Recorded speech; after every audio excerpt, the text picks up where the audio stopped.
Sponsored by MidtownMemphis.org. We're a community-driven nonprofit promoting economic development, cultural activities, and the historic integrity of Midtown Memphis. I'm Portia Stevens. I serve on the executive committee for MidtownMemphis.org, and my hope is that you all are staying safe and warm on this snowy, beautiful President's Day. This afternoon, Midtown Connects is excited to have a conversation with Leslie Smith, Executive Director with Blight Authority of Memphis. We're talking about reducing blight in our communities. I think this is going to be a really rich conversation because aesthetically, we have a lot of improving we can do throughout our city. So Leslie, welcome to Midtown Connects. Thank you for having me. It's a pleasure. I actually have been familiar with Midtown, Memphis. I went to the opening that they had a year or two back ago. So it's always a pleasure to kind of come back around in a different position and just kind of share information about what BAM is and how maybe Midtown can potentially engage BAM. Awesome. I love you guys' mission, when it comes to transforming blighted properties into economic opportunities. That sounds like, for a newbie who may be sitting on some cash, could possibly, spend a little money invested in a neighborhood that's disadvantaged right now or disinvested. But share with us, what does that mission really mean? Transforming blighted properties into economic opportunities is our way of being able to leverage our local land bank statutes to help us to overcome a lot of burdens that government officials have been trying to figure out. How can we get these properties that you kind of are really restricted on acting out on?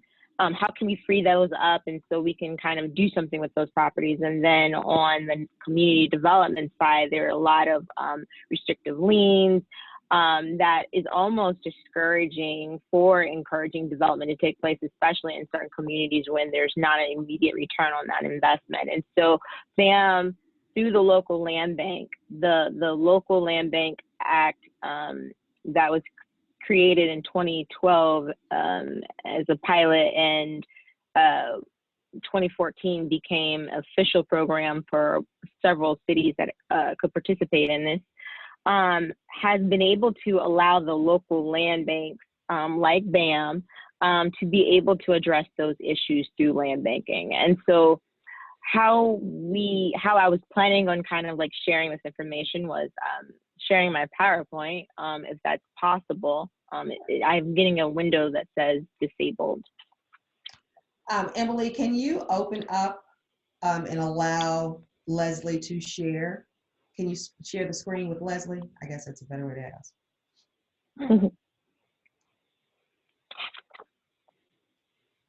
I had one quick question to ask about, since you started talking about land banks, and maybe you can answer that real quick while Emily is setting that up. What is a land bank? Because that's like a real buzzword. So my friends out in Center for Community Progress has put together a nice book, and I can definitely send you a link to download that book. But it really just kind of differentiates land banking as a verb, an action towards holding properties, and it separates it from land banks, which is something similar to what we are. So land banks, in the perspective of what it is that this whole conversation is for, what we're talking about, are uniquely designed to reduce problem properties. Can you see my screen now? Yes. Okay, yeah, they're uniquely designed to reduce problem properties, to address those long-term issue properties in a smart and strategic way that community and government wasn't able to take advantage of before. And so through holding property, disposing of property, and maintaining property, we're looking to be able to empower the community development ecosystem to have access to tools that would better help them to catalyze a lot of their redevelopment activities and plans. And we're hoping to work with government to help them reduce a lot of the dollars spent on trying to cut grass and take down properties that caught on fire. So we're hoping to do all of that type of activities so that hopefully we can strengthen our local tax base by putting those properties back into productive use. So can you classify what would be a troubled property? What's considered a blighted property? Neglected, vacant, and abandoned properties that are tax delinquent. Essentially, properties that would, that have been vacant for at least 90 days or more, that have clear signs of neglection that would not make sense for for-profit developers to invest in. Gotcha. Okay. Yeah. And so I think I was able to answer your first question. So how can we help Memphis? I spoke a little bit about that. So the ways that we can go about doing that, we've been leveraging the Blight elimination program with the state to help us be able to leverage some funds to help address some demolition of properties that have been a threat or are a part of an actual neighborhood vision or neighborhood goal. So should Midtown like to be able to identify some properties that, through demolition of these properties, the single family residential properties, there could be an affordable housing or a community garden or some type of community asset that demolition of property would lead to, is a great opportunity project for us. Right now, that program is coming to a close. So if there are some properties that could be some opportunity for you guys, please go ahead and try to figure out what those properties are. Our land deposit program is a new program we're trying to get up and going, but this is our way that we would love to be able to help community developers and nonprofits like yourself who have a larger plan to build an assembly of properties over time, and through partnership of BAM to be able to hold those properties. We would be hoping to allow you to build up your financing, allow you to minimize a lot of speculative activities that are taking place in your community, to be able to control a level of affordability in that regard. That's what that program is supposed to help us to be able to do. And then on a softer end, we do receive some properties for donation.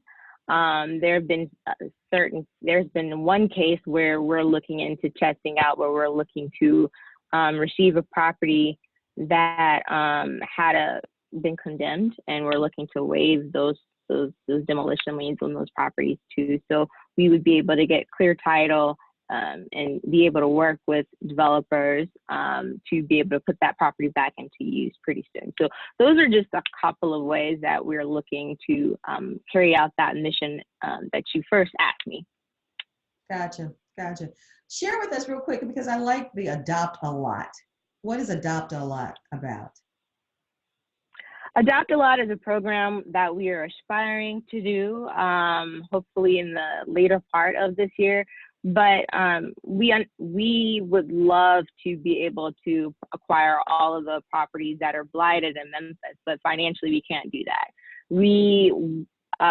For every acquisition that we have in mind for a blighted property, we also have to take into consideration the long-term financeability of taking care of that property. Especially if there's no end goal. And so how can, we look to be able to be a little bit more flexible and taking a little bit more risk and work with community in that same place? And so there was conversations about having vacant lot toolkits and vacant lot activations and reuses. And the idea came up, well, what if there was an access for community to be able to put those vacant lot activation toolkits and ideas into use, and they didn't have to worry about paying the financials and the legal liability to that property. And so Adopt a Lot will be a way for us to work with community groups to be able to adopt properties in our inventory to help them do a temporary vacant lot activation. So can you break it down and share with us the process? Say if we had a blighted piece of property on our block that, say it was a house that caught fire and it's been sitting there for a minute, in that state. How do we, or would we call BAM to get some kind of assistance on trying to find out about the property, what the cost would be to purchase the property? What's that process? So I'm assuming this is a property that is not currently in my inventory, but it's an issue property that you guys want to do something with. You just want to just have something done outside of your plans for that property. I'm just assuming that, okay, it aesthetically does not look good, right? It is blighted. It's been sitting there for a minute, right? So who would we call first? Code? Then you guys? How does that work? So there's a couple of ways, and the reason why I asked that first question is because there sometimes people bring things to me and they just want something done, and then you do have some people who bring stuff to me and they would like to work together on a project to convert that particular property into a project that is on a part of their plans. And so depending on the state of the property, depending on the qualifications that property meets, you would reach out to me. And if it's a long-term nuisance property like that burned down house, I would then work with you to figure out what that plan is, if you have one, or if it can be something that we can leverage the blight elimination program to. Then I would reach out to the property owner and try to see if I can get title to that property. If that doesn't work, then we take it to our other government agencies to see if there are other legal options that can be pursued on that property. If it's a burned down house that still has structure up, but it needs to be condemned, then we'll work with our code enforcement professionals.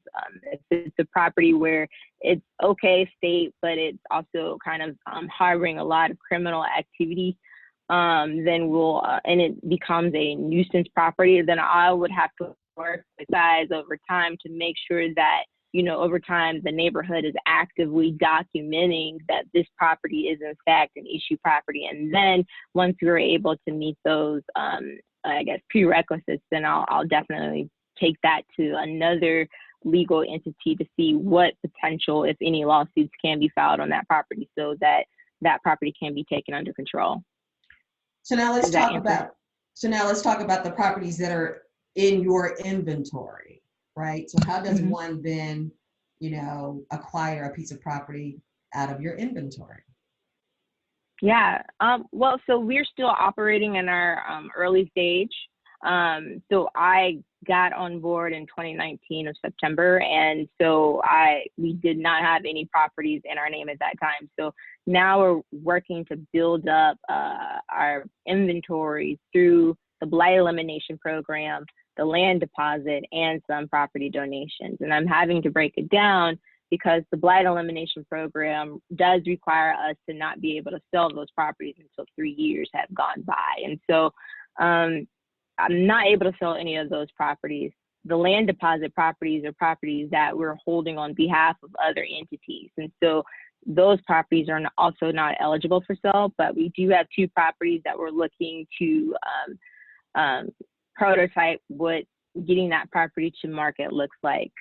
Right now, we're going through our strategic planning process to help us to kind of better govern what that looks like. And so I'm hoping to do a very hard rollout on all of our policies and procedures and all of our programming that we would like to offer to the community by our next fiscal year, which should take place July 1. Gotcha. So now how can one find out which properties are available for a tax sale? So the Shelby County Trustee's Office does have links on their website. If you go to the trustee tax schedule in Google. It should pop up first thing. I think there's some website changes that has happened over the last month or two. And I think if there's a current available tax sale, you're able to go and navigate to Civic Source and kind of pull a grid and a map view of those properties. So do you guys work hand in hand with each other? I guess I'm getting that a little confused. Okay. So ideally, BAM would love to work together with everybody. But right now we're doing our strategic planning process to help us figure out what that looks like. How can all of the government agencies align what to accomplish the goal of getting rid of blight in Memphis? And so I wanted to let you know that I'm happy to make myself available to you guys, but we're still in our strategic planning process, and we're hoping to have those answered for you by our next fiscal year. I couldn't be more helpful on that question. So now, is there a difference between BAM and the Shelby County Land Bank? Yes. Shelby County Land Bank is a land bank that has already been established by Shelby County Ordinance some years back, and they were created to properties that failed to sell in tax sale and to also sell properties that were surplus inventory from Shelby County. And they have accumulated the majority of their properties within the Memphis area, but their powers are limited to just that function. So essentially, they're a real estate arm for Shelby County for properties that primarily fail to sell in tax sale. They are not created underneath the local land bank program that the Tennessee statute enables the ability for that entity to acquire properties outside of tax sale properties and to sell properties with the discretion of what is going to take to get the best use of that property in the most responsible property owner's hands. They don't have that ability. The Blight Authority, through the local land bank program, does have that ability. Gotcha. So now, are there any available resources that BAM can offer communities to redevelop vacant lots?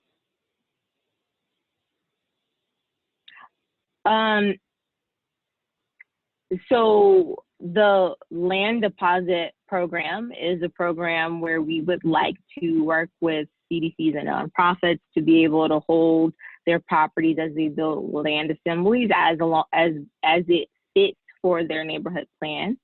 Definitely reach out to me. We have 2 policies that kind of help to inform anybody that is interested in working with BAM about, what it is that we're going to be looking for in that project proposal. I can also definitely send that to you in an email. Then we have the neighborhood blight support. That one's a little bit more open to everybody, but for properties that aren't necessarily just kind of like your one-off, this person is parking their car on our property, and we don't deal with those properties. We like to work with properties that have been a long-term nuisance properties where through potentially that property can be addressed through land banking opportunities. Those are the properties we would love for you to report to us. And so on our website, there is a webpage called Neighborhood Blight Support, and you're able to log in the details of those issue problem properties, and we'll take a look and launch an investigation on that property. In celebration of Black History Month, of course, we know it's 365, 24/7. We've got a lot of legacy neighborhoods around here that I think, our brothers and sisters have pretty much, disconnected from. Do you have any encouraging words for those who, may see this as a real opportunity to reconnect and help improve some neighborhoods that are dealing with blight? So my question is, okay, so is the question you're asking me is how can I get some words of encouragement for our Black and Brown communities that have high levels of vacancy to feel like they, I believe that So there is a new air of change that is coming about. The mayor making a commitment in that neighborhood plan, putting a significant amount of investments to fund efforts in improving our neighborhoods. I feel like the Blight Authority's specific designing behind it is to address low. The Blight Authority is here as an ally. We're here as a friend. It's me primarily as an individual, but no problem is too big and too small. You can definitely consider BAM an advocate to help you along those ways. We know that a lot of the times it can be frustrating. Issues that range from just having these properties just kind of hassle the neighbors that are sitting by these properties. They can reach out. We can see what we can do and make no promises, but we'll definitely track that property until there's been a resolution on there. If there is properties that, through that you have an idea for and you think, it may be a good opportunity for BAM to consider as an end use, we definitely want to be here for the community as well. So I keep hope alive. Yeah. The question, so the Blight Elimination Steering Team is not an initiative of BAM, but we are definitely a partner. We sit on the Reclaim and Reuse Committee to help figure out how can we work with community to help them to be able to, revitalize their communities. And that's actually where the Adopt a Lot program that BAM aspires to have available to the community kind of sprang from.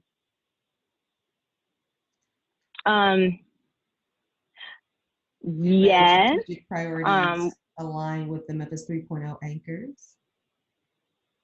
Yes, and a lot of the plans a lot of proposals and plans that we're looking for from people that want to work with BAM, we're looking to make sure that there is a level of alignment in that regard. Yeah. So we always open it up for a few questions to come through chat. So those were a couple. Does anyone else have any questions they'd like to ask Leslie? Awesome. Leslie Smith, Executive Director of Blight Authority of Memphis. Thank you so much for sharing your expertise and time with Midtown Connects.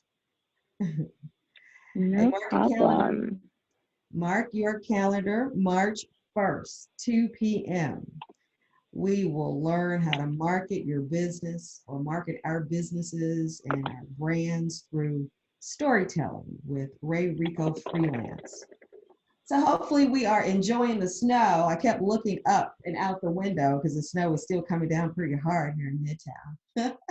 You guys stay warm, stay safe, and I'll see you in a couple of weeks. Thank you.